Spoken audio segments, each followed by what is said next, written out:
Picture a dusty RV in the desert, an ominous meth lab humming in the background, and a meek chemistry teacher on the brink of criminal genius. That was the world of Breaking Bad. Tense, addictive, and darkly funny. We grew up rooting or recoiling for these characters, but what happened to the actors once the final batch was cooked? Let's find out.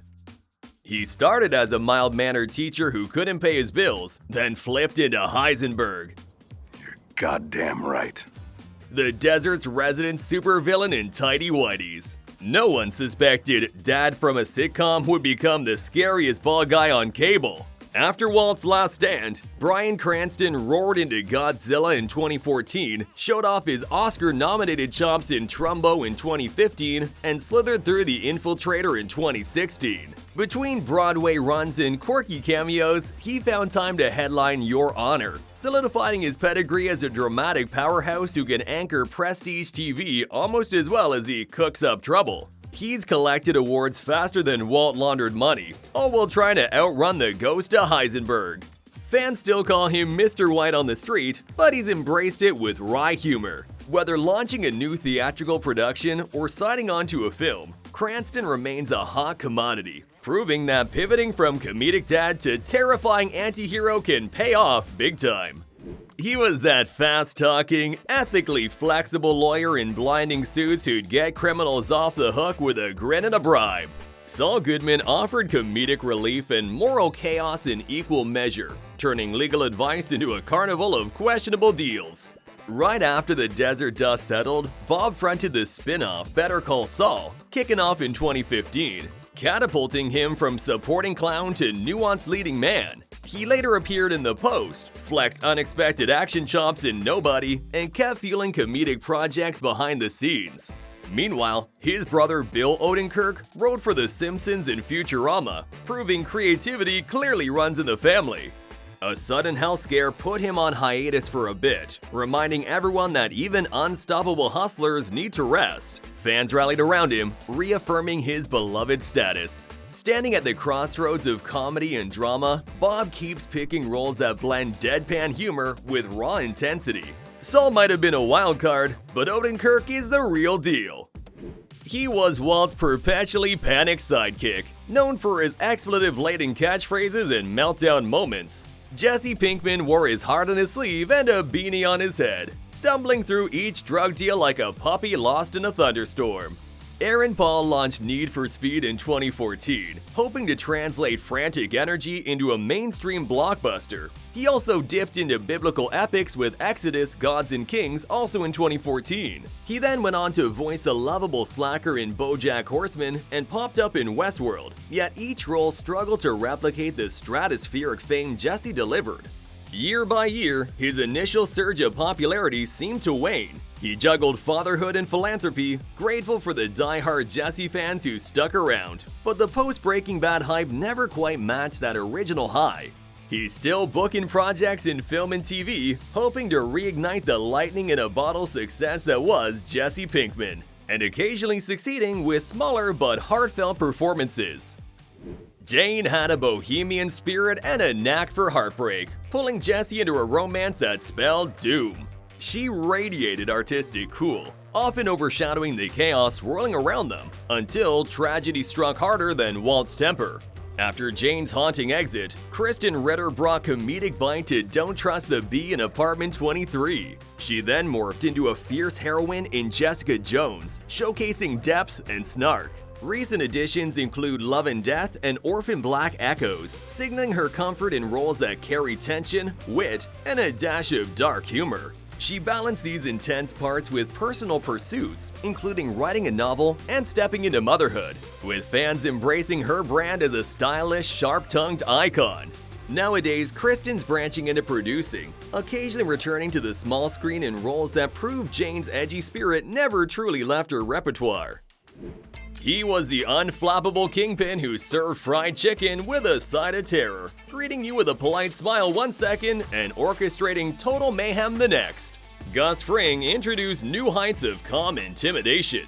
Giancarlo hopped into Once Upon a Time, then spearheaded Revolution. He cemented his cunning presence in The Mandalorian and The Boys, reigned as the main antagonist in the Far Cry game series, and lined up an appearance in Captain America: Brave New World. Each project confirmed him as the gold standard for suave, menacing roles. Being typecast as the ultimate villain can be a double-edged sword, but he embraced it, cause villainy does more than pay the bills when you perform it this flawlessly.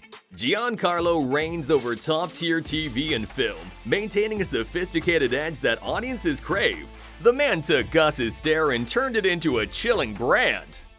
Todd smiled like a polite farm boy while doing some truly awful things, making even hardened criminals cringe. He was the calm face of chaos, offering a neat dichotomy between aw shucks manners and chilling brutality. After Todd's quiet exit, Jesse Plemons tackled a range of roles. He seized the spotlight in Fargo, infiltrated Black Mass in 2015, stirred the laughs in Game Night 2018, and teamed up for epic ensembles like The Irishman in 2019 and Jungle Cruise in 2021. Then came Civil War, adding another weighty project to his impressive lineup, proving he can navigate big franchises as effortlessly as smaller indie gems. Fans joked that he was Matt Damon's mini-me, but Jesse shrugged off those comparisons, building credibility with understated performances and a stable personal life, including a partnership with Kirsten Dunst, a respectable actor who quietly dominates every scene he's in, steadily working with Hollywood's finest directors while rarely flaunting the spotlight. Tuco was a live wire. 1 second laughing maniacally, the next smashing someone's face in. If ever there was a wrong way to defuse tension, he found it, screaming, "Tight, tight, tight, yeah!"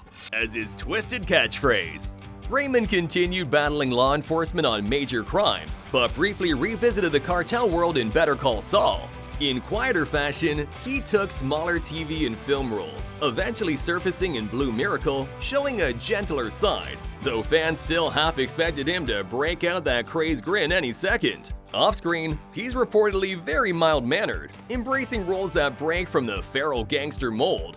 Although typecasting lingered, he tried to channel Tuco's infamy into new creative opportunities. He appears sporadically, harnessing the same intensity that made Tuco unforgettable, yet sometimes pivoting to characters who don't hold hostages at gunpoint every 5 minutes.